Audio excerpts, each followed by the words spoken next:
Assalamualaikum warahmatullahi wabarakatuh. Hari ini kita akan menyelami kisah luar biasa yang mengguncang sejarah umat manusia. Kisah saat Nabi Musa alaihi salam dengan izin Allah membelah Laut Merah dan Firaun beserta tentaranya ditenggelamkan sebagai bentuk azab atas kezaliman mereka. Kisah penuh keajaiban, iman, dan pelajaran besar bagi siapapun yang mau berpikir.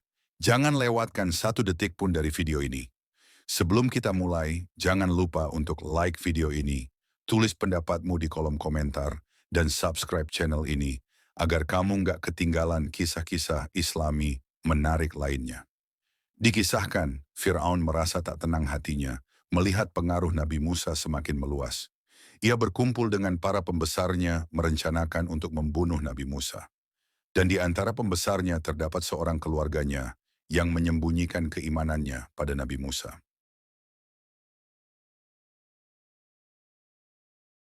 Keluarganya tersebut berkali-kali menasihati Firaun untuk tidak berlaku kasar pada Musa dan kaum Bani Israel.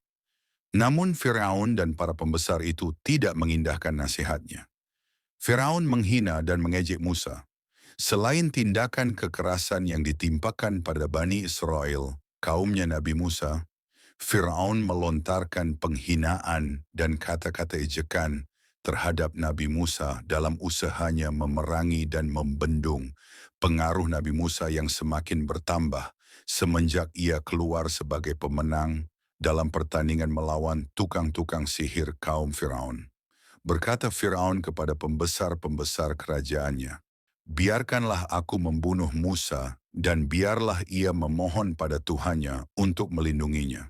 Aku ingin tahu sampai sejauh mana ia dapat melepaskan diri dari kekuasaanku, dan biarlah ia membuktikan kebenaran kata-katanya, bahwa Tuhannya akan melindunginya dari segala tipu daya musuh-musuhnya."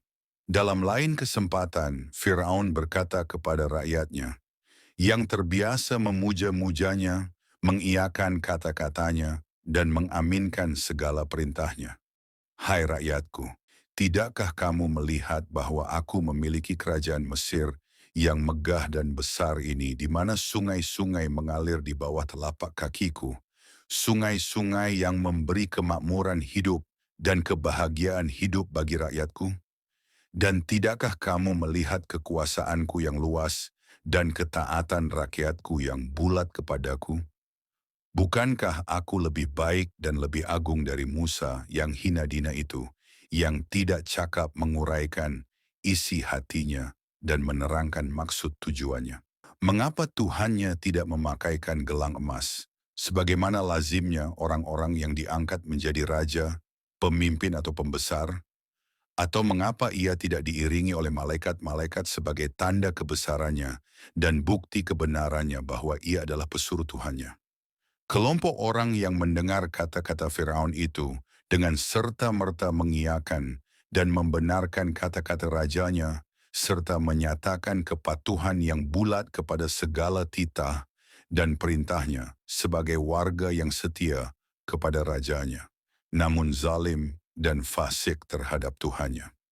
Lalu kesabaran Nabi Musa sampai pada puncaknya, melihat Firaun dan pembantu-pembantunya tetap berkeras kepala menentang dakwahnya, mendustakan risalahnya, dan makin memperparah tindakan kejamnya terhadap kaum Bani Israel, terutama para pengikutnya yang menyembunyikan imannya karena ketakutan dari kejaran Firaun dan pembalasannya yang kejam dan tidak berperi kemanusiaan itu.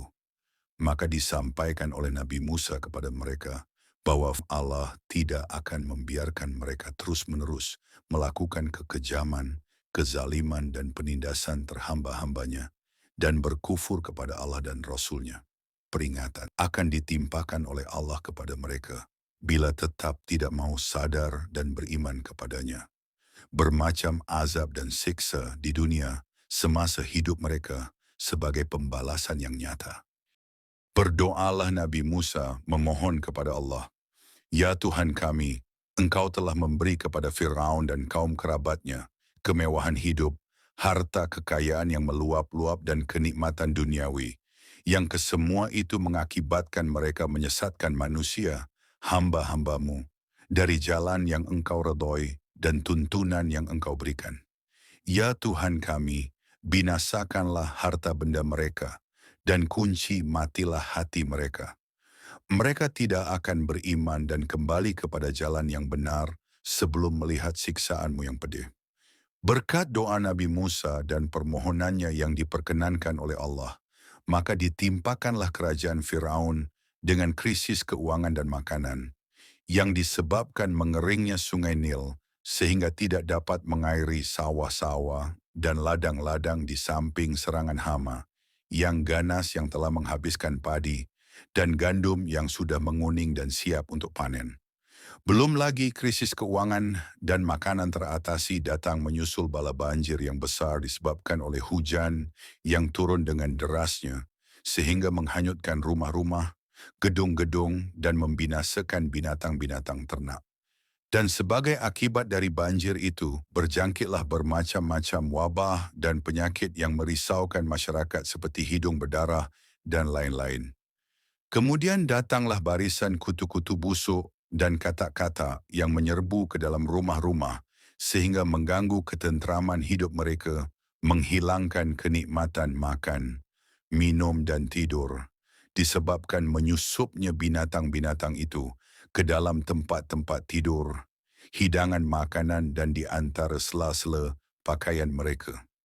Pada waktu azab menimpa dan bencana-bencana itu sedang melanda, datanglah mereka kepada Nabi Musa, minta pertolongannya demi kenabiannya, agar memohonkan kepada Allah mengangkat bala itu dari atas mereka, dengan perjanjian bahwa mereka akan beriman dan menyerahkan Bani Israel kepada Nabi Musa, sekiranya mereka dapat ditolong dan terhindar dari azab bala itu. Akan tetapi begitu bala-bala itu dihilangkan dari mereka, dan hilanglah gangguan yang diakibatkan olehnya, mereka mengingkari janji mereka dan kembali bersikap memusuhi dan menentang Nabi Musa, seolah-olah apa yang terjadi bukanlah karena doa dan permohonan Musa kepada Allah, tetapi karena hasil usaha mereka sendiri. Kaum Bani Israel keluar dari Mesir, Bani Israel yang cukup menderita akibat tindasan Firaun, dan kaumnya cukup merasakan penganiayaan dan hidup dalam ketakutan di bawah pemerintahan Firaun yang kejam dan bengis itu, pada akhirnya sadar bahwa Musalah yang benar-benar dikirimkan oleh Allah untuk membebaskan mereka dari cengkaman Firaun dan kaumnya. Maka berduyun-duyunlah mereka datang kepada Nabi Musa, memohon pertolongannya agar mengeluarkan mereka dari Mesir. Kemudian bertolaklah rombongan kaum Bani Israel di bawah pimpinan Nabi Musa meninggalkan Mesir menuju Baitul Maqdis. Dengan berjalan kaki dengan cepat karena takut tertangkap oleh Firaun dan bala tenteranya yang mengejar mereka dari belakang, akhirnya tibalah mereka pada waktu fajar di tepi Lautan Merah, setelah selama semalam suntuk dapat melewati padang pasir yang luas. Rasa cemas dan takut makin mencekam hati para pengikut Nabi Musa dan Bani Israel ketika melihat laut terbentang di depan mereka, sedang dari belakang mereka dikejar oleh Firaun dan bala tenteranya yang akan berusaha mengembalikan mereka ke Mesir. Mereka tidak meragukan lagi bahwa bila mereka tertangkap, maka hukuman matilah yang akan mereka terima dari Firaun yang zalim itu. Berkatalah salah seorang dari sahabat Nabi Musa bernama Yusha bin Nun, "Wahai Musa, kemana kami harus pergi? Musuh berada di belakang kami sedang mengejar, dan laut berada di depan kami yang tidak dapat dilintasi tanpa perahu. Apa yang harus kami perbuat untuk menyelamatkan diri dari kejaran Firaun dan kaumnya?" Nabi Musa menjawab, "Janganlah kamu khawatir dan cemas. Perjalanan kami telah diperintahkan oleh Allah kepadaku, dan Dialah yang akan memberi jalan keluar serta menyelamatkan kami dari cengkraman musuh yang zalim itu." Pada saat yang kritis itu, di mana para pengikut Nabi Musa berdebar-debar ketakutan, seraya menanti tindakan Nabi Musa yang kelihatan tenang sahaja, turunlah wahyu Allah kepada nabinya dengan perintah agar memukulkan air laut dengan tongkatnya. Maka dengan izin Allah, terbelah laut itu, tiap-tiap belahan merupakan seperti gunung yang besar. Di antara kedua belahan air laut itu terbentang dasar laut yang sudah mengering, yang segera di bawah pimpinan Nabi Musa dilewatilah oleh kaum Bani Israel menuju ke tepi timurnya. Setelah mereka sudah berada di bagian tepi timur dalam keadaan selamat, terlihatlah oleh mereka Firaun dan bala tentaranya menyusuri jalan yang sudah terbuka di antara dua belah gunung air itu. Kembali rasa cemas dan takut mengganggu hati mereka, seraya memandang kepada Nabi Musa, seolah-olah bertanya apa yang hendak dia lakukan selanjutnya. Pada saat itu Nabi Musa telah diilhamkan oleh Allah agar bertenang menanti Firaun dan bala tentaranya turun semua ke dasar laut. Karena takdir Allah telah mendahului bahwa mereka akan menjadi bala tentara yang tenggelam. Berkatalah Firaun kepada kaumnya, tatkala melihat jalan terbuka bagi mereka di antara dua belah gunung air itu. Lihat bagaimana lautan terbelah menjadi dua, memberi jalan kepada kami untuk mengejar orang-orang yang melarikan diri itu. Mereka mengira bahwa mereka akan dapat melepaskan dari kejaran dan hukumanku. Mereka tidak mengetahui bahwa perintahku berlaku dan ditaati oleh laut, apalagi oleh manusia. Tidakkah ini semuanya membuktikan bahwa aku adalah yang berkuasa yang harus disembah olehmu? Maka dengan rasa bangga dan sikap sombongnya, turunlah Firaun dan bala tentaranya ke dasar laut yang sudah mengering, itu melakukan gerak cepatnya untuk menyusul Musa dan Bani Israel yang sudah berada di tepi bagian timur sambil menanti hukuman Allah yang telah ditakdirkan pada hamba-hambanya yang kafir itu. Demikianlah maka setelah Firaun dan bala tentaranya berada di tengah-tengah lautan yang membelah itu, jauh dari kedua tepinya, tibalah perintah Allah dan kembalilah air yang menggunung itu menutupi jalur jalan yang terbuka, di mana Firaun dengan sombongnya sedang memimpin barisan tentaranya mengejar Musa dan Bani Israel. Terpendamlah mereka hidup-hidup di dalam perut laut, dan berakhirlah riwayat hidup Firaun dan kaumnya untuk menjadi kenangan sejarah dan ibrah bagi generasi akan datang. Pada detik-detik akhir hayatnya, seraya berjuang untuk menyelamatkan diri dari maut yang sudah berada di depan matanya, berkatalah Firaun, aku percaya bahwa tiada Tuhan selain Tuhan Musa dan Tuhan Bani Israel. Aku beriman pada Tuhan mereka dan berserah diri kepadanya sebagai salah seorang Muslim. Berfirmanlah Allah kepada Firaun yang sedang menghadapi sakaratul maut. Baru sekarangkah engkau berkata beriman kepada Musa dan berserah diri kepadaku? Tidakkah kekuasaan ketuhananmu dapat menyelamatkan engkau dari maut?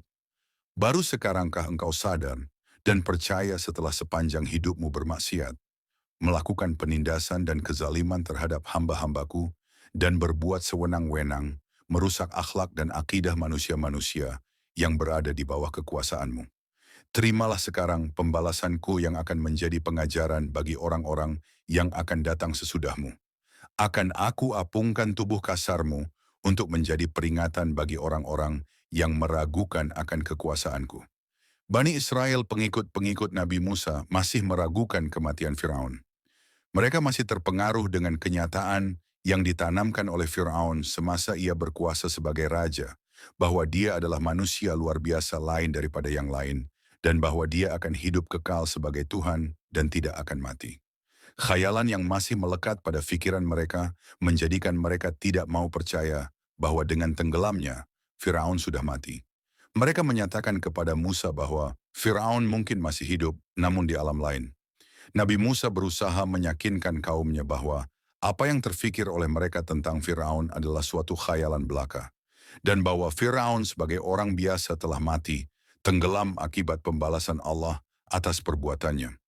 Menentang kekuasaan Allah mendustakan Nabi Musa dan menindaskan serta memperhambakan Bani Israel.